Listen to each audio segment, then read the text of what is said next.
your cowboys, your karate chop shows, and your space wars. And give me scenes where the stars are big and green. Those dinosaurs couldn't ask for more. Could be a puppet, maybe worked by a mime, or animated, move one frame at a time. Or they could shoot a guy in a suit, dinosaur movies. I took my lady to a picture show. The place was shaking right to the back row, 'cause on the screen they were showing dinosaur movies. Dinosaur movies. Dinosaur movies. Dinosaur movies. Dinosaurs were seen as man-eating monsters, but that's not how Hollywood has always treated them. They've also been seen as lovable, gentle giants, as pets, even as man's protectors. But whatever role they play, they have held a fascination for audiences for over 80 years.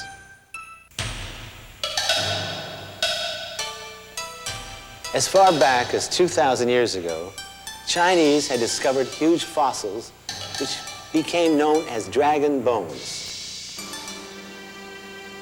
It wasn't until the early part of the 19th century that scientists studying the growing number of bones being unearthed finally stated publicly that these were from animals long since dead.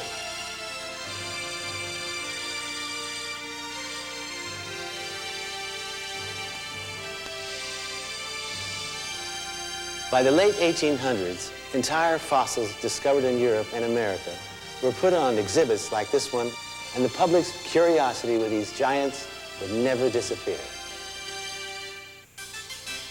At about the same time, another new science was capturing the public's imagination: motion pictures. Early movies consisted of little more than short skits, which were shot as quickly and cheaply as possible.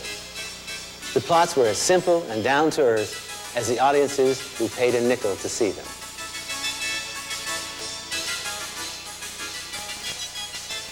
Then in 1902, a Frenchman named Georges Méliès took one giant step for movie making when he put audiences on the moon.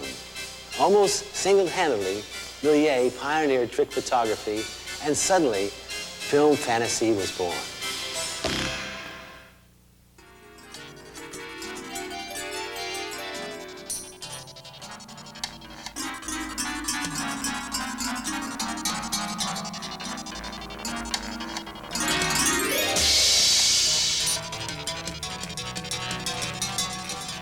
With this invention of fantasy, a pattern was set that exists today. The original material was enhanced by a combination of film technology and artistic imagination. The same thing happened with the first movie, Dinosaur. In 1909, a cartoonist named Winsor McCay bet his colleagues that he could bring a dinosaur to life. After studying the dinosaur skeletons at the National History Museum, he combined his skill as an artist with the recently discovered technology of animation. For no apparent reason, he named his dinosaur Gertie.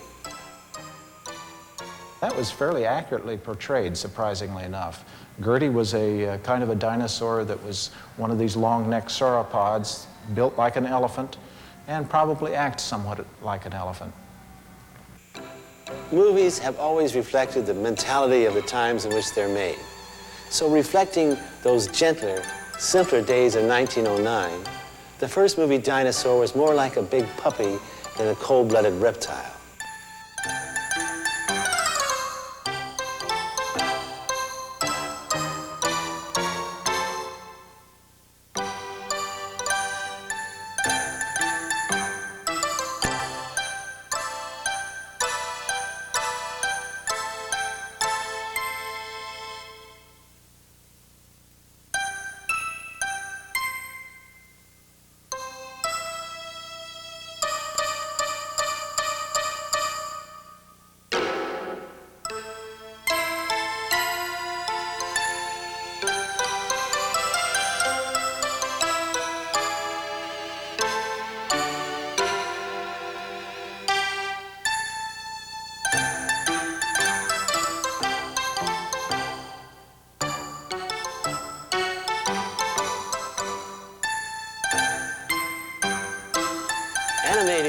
meant photographing Winsor McCay's drawings one at a time. The same basic technique is still in use today, but in 1909, animation was totally unperfected. All told, McCay drew 10,000 individual cells for his 5-minute film. Even working long hours, it took several months to get all the necessary drawings done.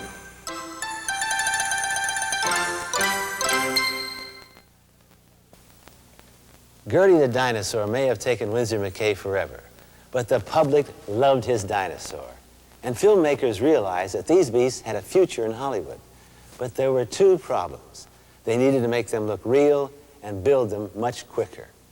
Now, about the same time McCay was taking Gertie around the United States in his vaudeville act, another young filmmaker perfected a method called stop-motion photography that would make a dinosaur literally come to life. His name was Willis O'Brien, and he perfected the use of stop motion. Other movie makers had already used the technique, but it was O'Brien who set a milestone in the way movies looked at dinosaurs.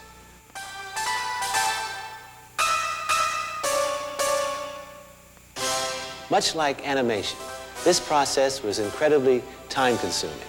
The clay figures were positioned, a single frame of film was exposed, the figures were moved slightly, another frame was exposed, and so on. At 18 frames a second, a scene like this could take a week or more to produce.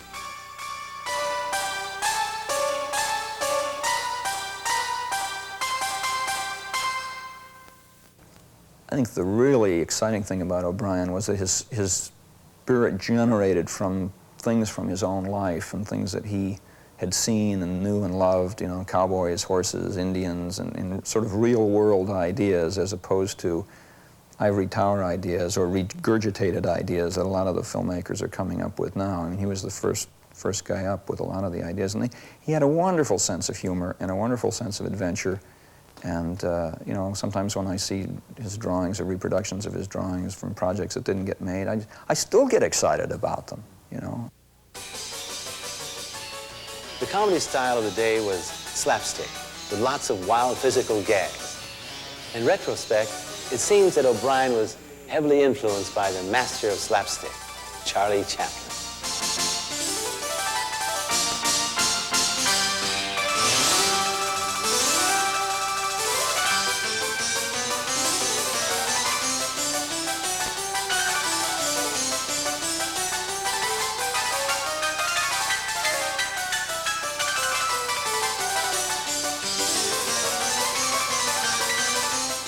O'Brien's sense of humor went beyond slapstick. He also enjoyed creating bizarre new characters to populate his film world. Here O'Brien offered a comical version of the missing link, the creature who supposedly proved the evolution of man from apes. But there's another kind of evolution to be seen here. The missing link shows that nearly 20 years before he ever developed King Kong, O'Brien was toying with the idea of apes and dinosaurs fighting from domination of the prehistoric world. But where Kong, made in the depths of the Depression, will be bloodthirsty and savage, the missing link was as simple-minded and clumsy as pre-World War I America was.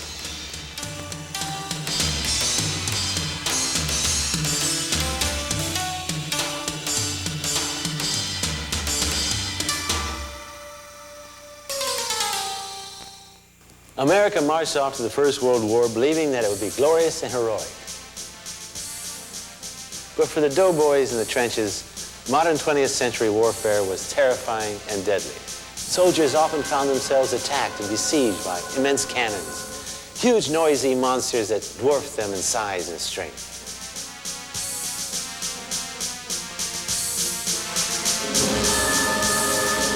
In O'Brien's classic, The Ghost of Slumber Mountain, made just after the war, dinosaurs underwent a dramatic change in character.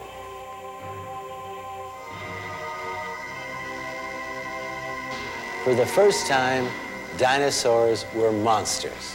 The gentle, clumsy buffoonery was replaced by uncontrolled violence. But post-war audiences loved it and made the film a huge hit.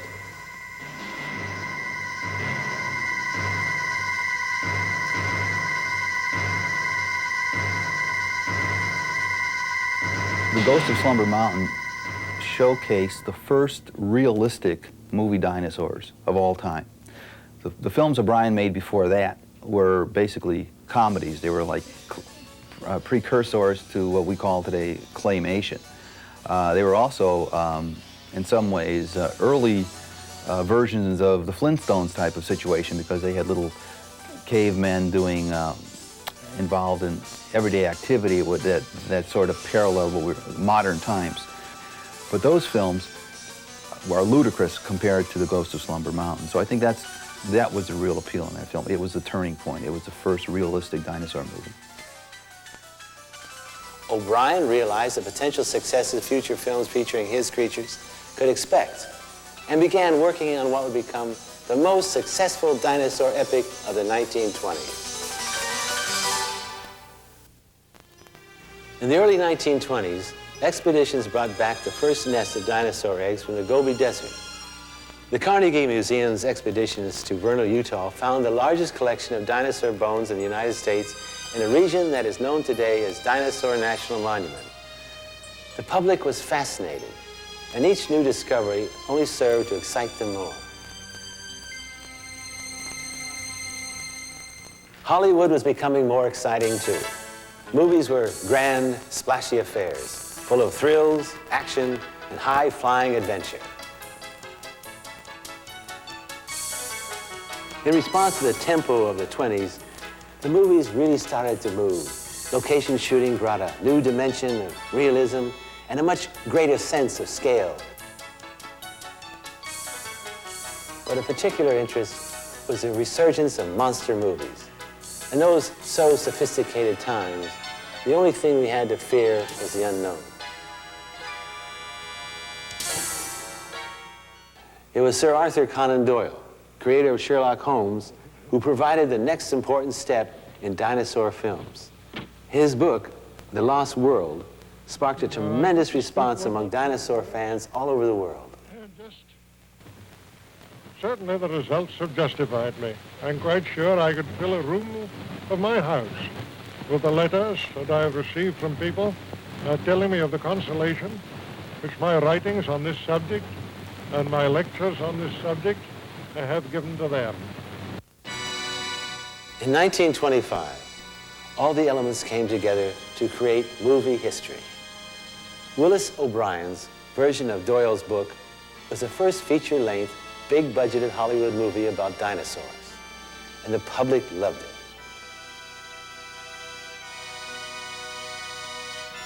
The story told of the driven Professor Challenger, played by Wallace Beery, and his quest to explore a part of the Amazon where dinosaurs were still supposedly living.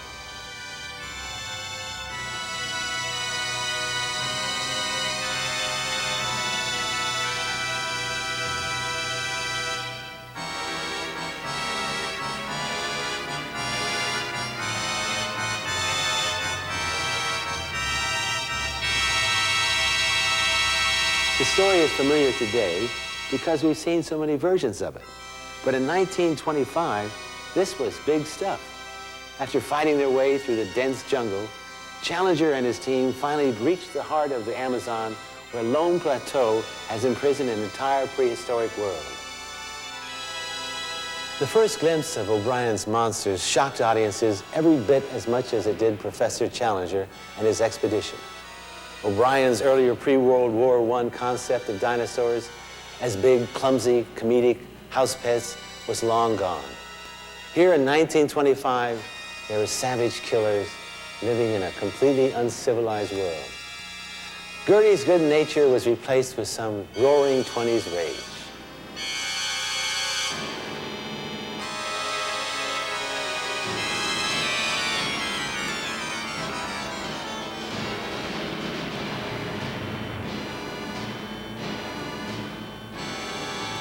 Though they seemed simple by today's standards, O'Brien's dinosaurs were considered a technical marvel in their day. By this point, O'Brien had perfected a method of making these dinosaurs not only move with greater realism, but actually look more real. Out went the clay that tended to melt under the lights, and in came, instead, metal armatures that were surrounded by stuffing and a cover of foam rubber. You might say that O'Brien's attention to detail was all-consuming. Everything ate everything else. But just how accurate were his dinosaurs? Dinosaur movies are pretty much fantasy, and they portray dinosaurs not as the way they really were, but as monsters and the way they thought they looked at a different time. And there's also a lot of imagination, not based on any reality whatsoever that go into those films. The way I feel about it is dinosaurs are real animals, and if you know the way they look by the bones, you should do them accurately. For instance, doing a Tyrannosaurus with 3 claws on its hand instead of 2, which it should have, is the same to me as doing an elephant with 2 trunks. I mean, it's a real animal, it looked a certain way. To change that, it's not the real animal anymore.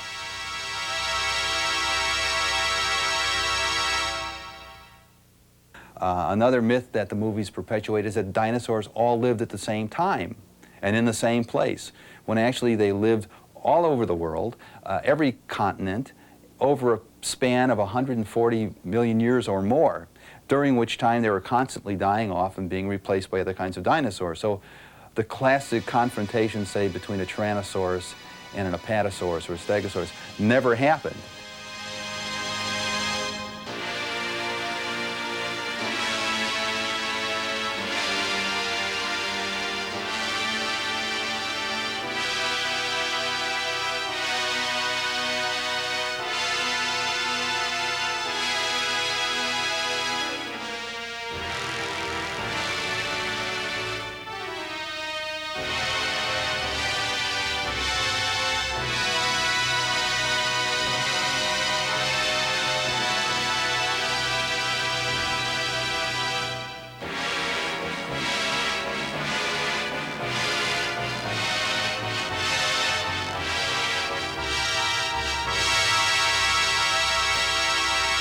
The world had never seen anything of that nature before, and although Willis O'Brien didn't set about to deceive the public, there were many people, I think, in the hinterlands actually thought somehow or other he must have gone back in a time machine to millions of years ago, that they were seeing reality, and I believe there was some little effort on the part of the publicists to make the public believe they were really seeing creatures that had survived from millions of years ago.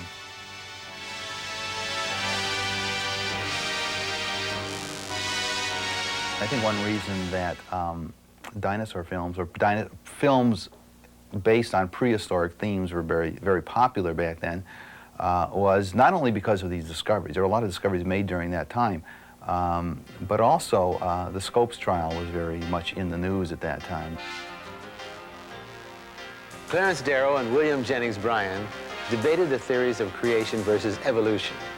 The public have been raised with the traditional biblical paintings of God and Adam and Eve, but they turned to the movies to see what prehistoric life would have been like. A lot of these early films had missing link characters and caveman characters. In fact, the Lost World movie included in it a missing link character called the Missing Link, and that character is not in the book, so obviously that was made to capitalize on those trials.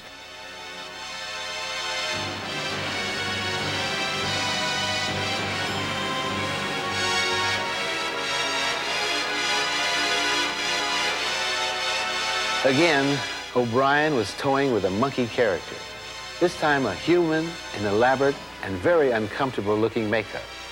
Kong was still 8 years away, but another aspect of his character came into place with the Lost World. He was a menace to society. For the second time in O'Brien's career, an ape-like missing link character died on screen.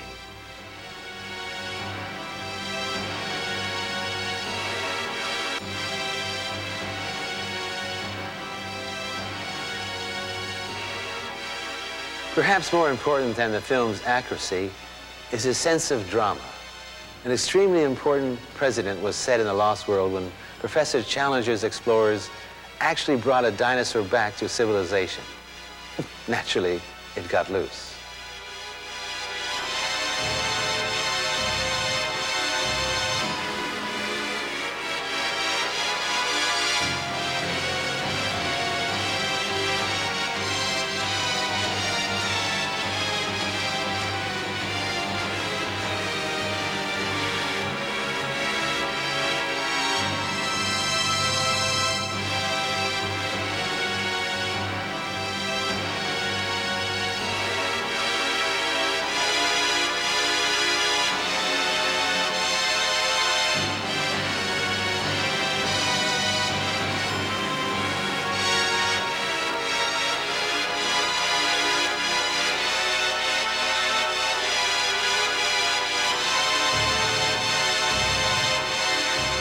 If The Lost World wreaked havoc in London, it also caused quite a stir in Hollywood.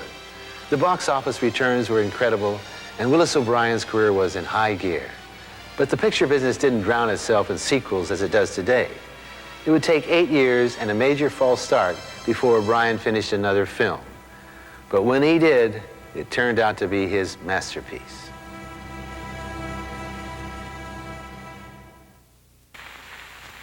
The introduction of the Vitaphone has been received both by the public and the artistic world with a great deal of interest and favor. All right, everybody quiet, please.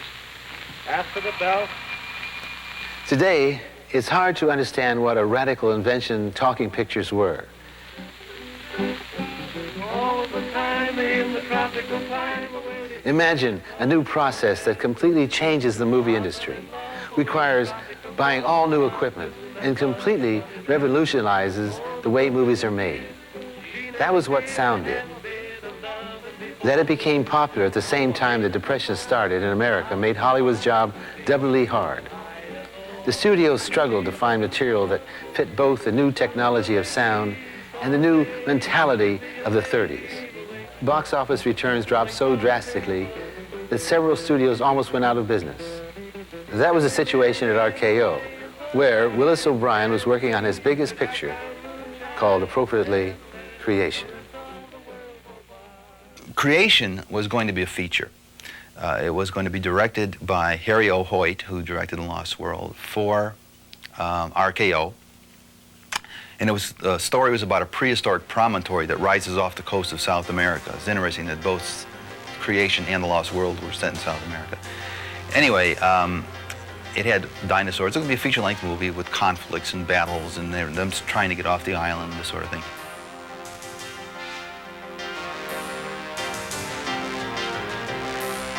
Like Lost World, Creation used stop-motion photography to bring the dinosaurs to life. But O'Brien's genius was his ability to use special effects for greater dramatic effect. This time, when he put actor and dinosaur together, he had them interact.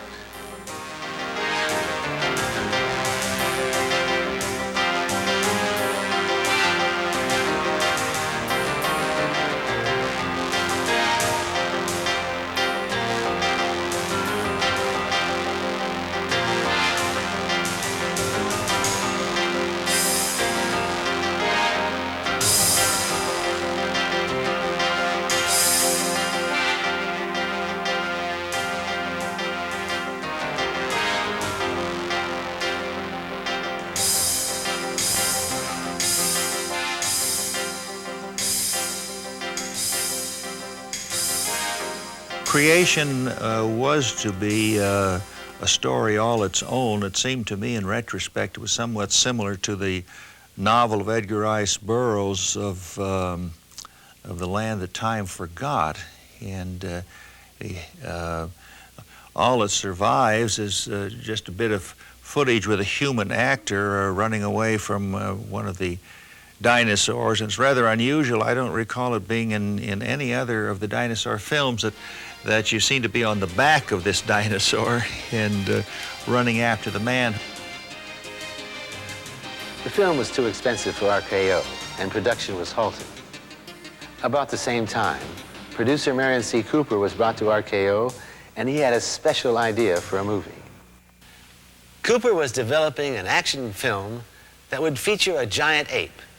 He originally intended on putting a man in the ape costume and build miniature sets that would make the ape seem huge.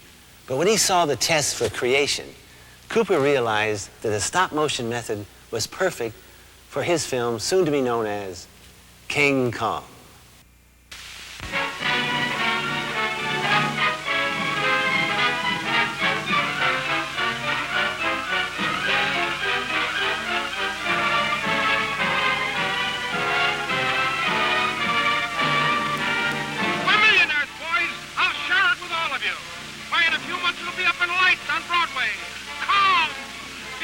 Wonder of the world!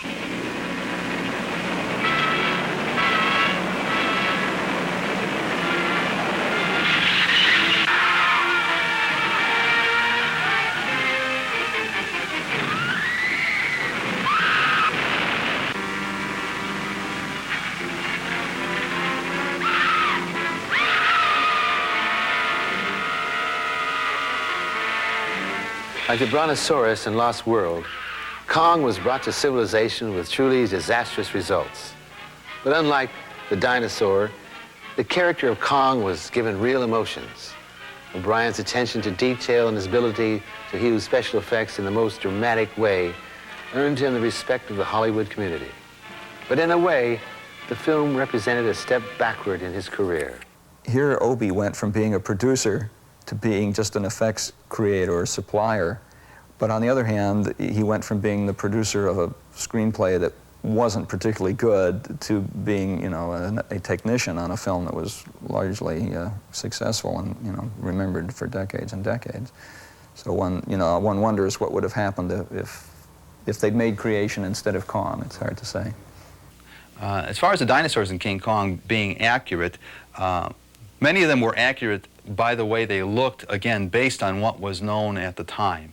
Most of the animals, if not all the animals in King Kong, were based on the artwork of Charles R. Knight, whose paintings and sculptures were very well distributed and readily available.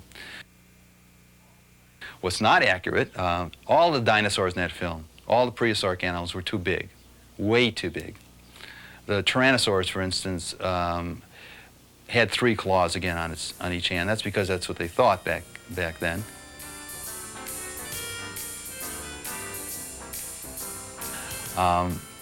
And all the animals, all the dinosaurs dragged their tails, which we know today they didn't. They carried all of them carried their tails off the ground. And the Tyrannosaurus, that beautiful scene where it turns its back to the camera and swishes the tail like a snake, that's an impossible movement. But it looks great. It's very dramatic on film. The plesiosaur that attacks, which everybody seems to think is a snake, but it's not. It's a plesiosaur, it flippers, that attacks Kong in his Skull Mountain domain there, is bending like a snake, which it never could have done. I mean, there would be a rib cage and everything in there, so it couldn't have bent like that.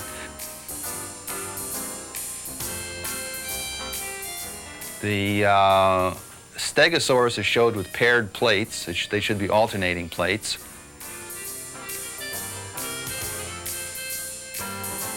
The Apatosaurus that chases the guy into the tree, it was a harmless herbivore that shouldn't have chased anybody in the tree, let alone eaten them, which he did in the film.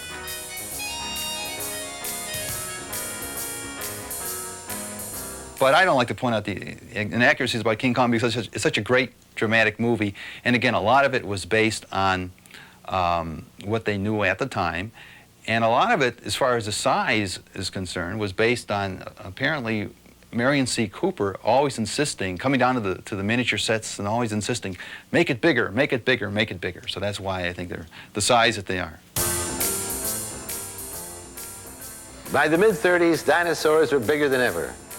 You could find starlets riding a brontosaurus, or directors like C.B. DeMille confronting a Tyrannosaurus. Sinclair Oil Company, using a cartoon brontosaurus as their logo, put a lot of advertising dollars behind the campaign.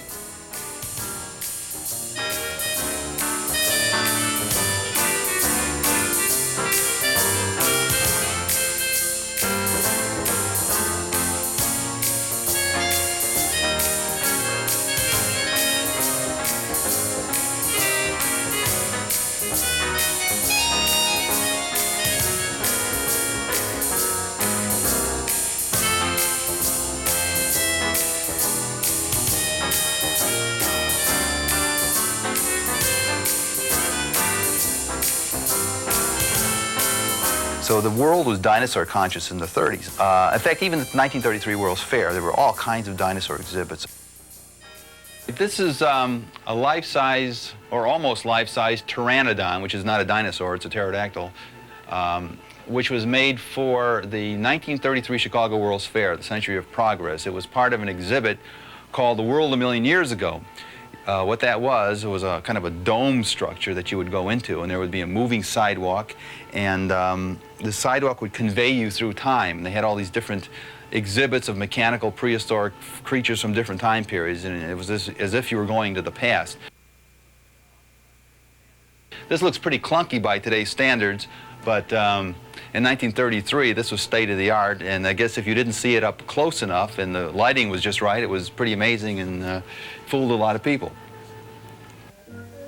Here, Fido.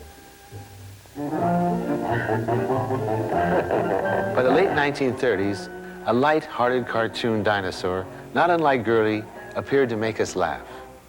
With little basis in reality, this dinosaur was mostly a comic foil in a cartoon short. Well, thanks.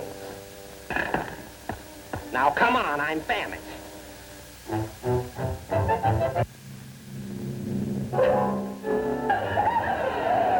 Almost exactly 30 years since Gertie had been created, we had come full circle in our portrayal of dinosaurs.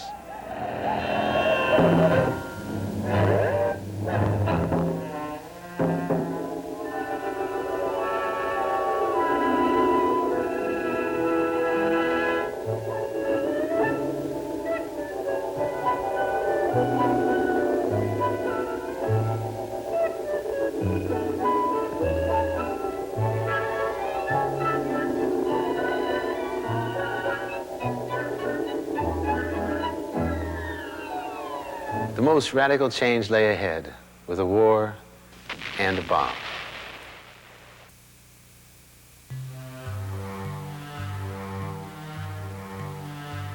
The invention and use of the atomic bomb is one of the most important milestones in the history of man.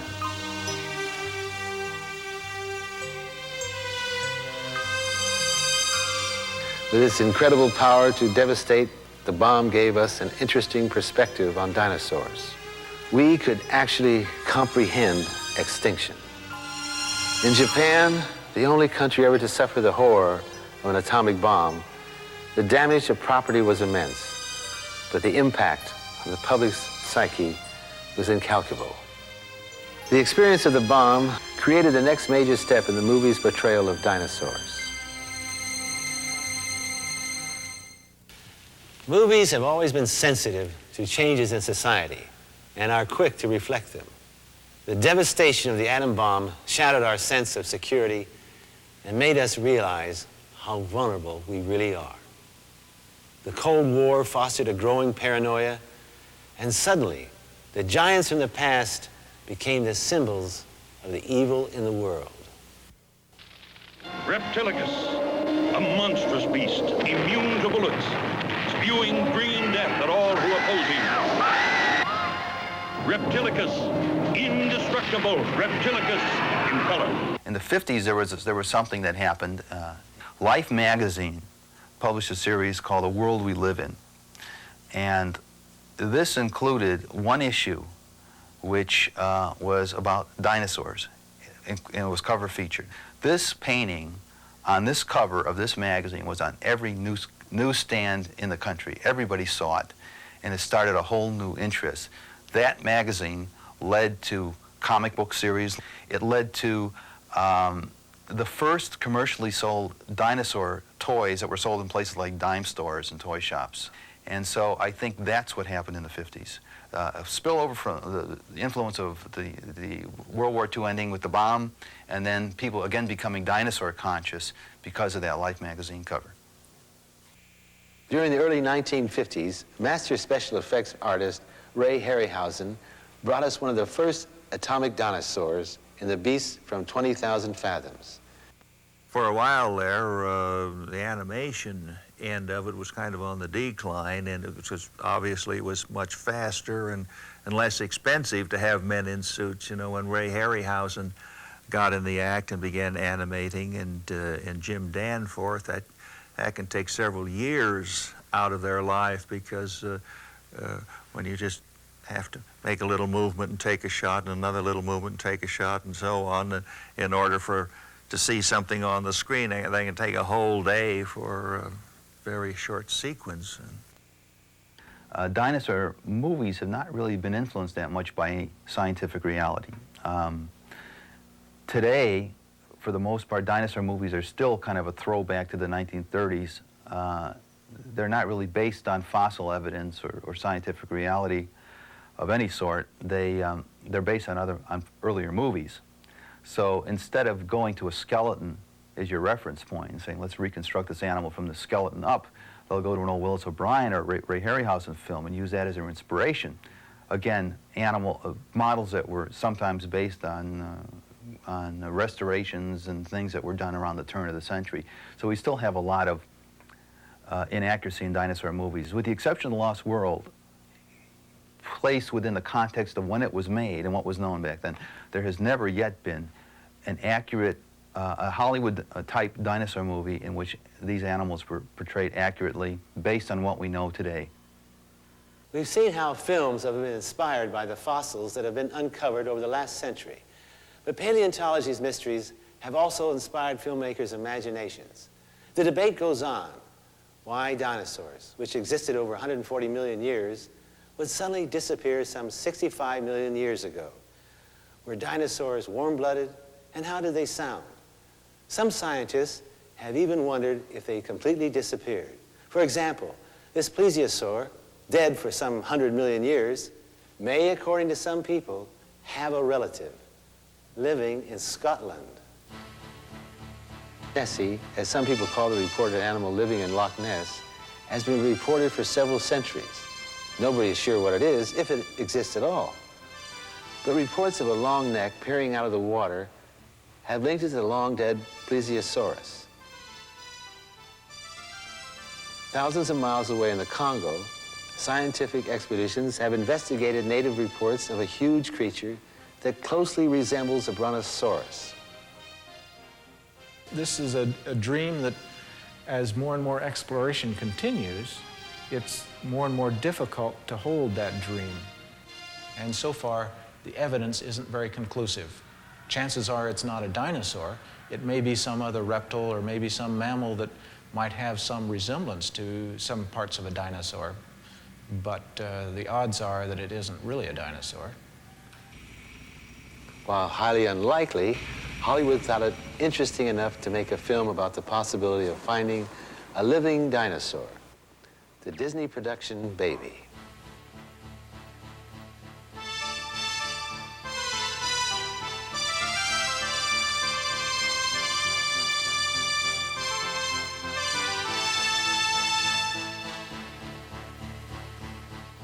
Go and tap a youngster and discover that all children are fascinated by dinosaurs, and I guess the segment of the public who's fascinated, like myself, is sort of just little children grown tall.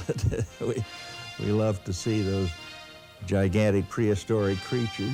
This pteranodon, the model was trying to fly away with Fay Wray in King Kong. I heard that the brother of the late Rod Serling of Twilight Zone fame had it and was willing to let go of it, so I acquired it and arrived in a shoebox. Well, I was so excited to think I was the only boy in the world who had this flying reptile that I jumped in the car and drove over to a local friend who would appreciate my treasure. Unfortunately, his wife came to the door, and she didn't know anything about pteranodons or models or King Kong. She took one look at my little treasure, ran screaming to her husband, said, "I think Mr. Ackerman's here with a dead crow." Pretty expensive dead crow here. In the film King Kong, there's a sequence where the men are on a raft and the brontosaurus rears up and grabs one of the men and bites him in half, and so here's what's left of that all these years later from 1933 till now. Yeah, this is the one of the survivors, the cave bear from the sequel to Kong, Son of Kong, and this is from the original test footage on creation. In 1954, I was riding around an automobile with my wife, had the radio on, and somebody mentioned hi-fi. And since science fiction had been on the tip of my tongue ever since 1926, I stuck out my tongue, I looked in the mirror, and there tattooed on the end of my tongue, of course in reverse, was sci-fi. And to her immortal embarrassment, my wife said, "Forget it, it will never catch on." And now I've found it all around the world, in Japan and Hungary and Czechoslovakia. And it's been in dictionaries now for years.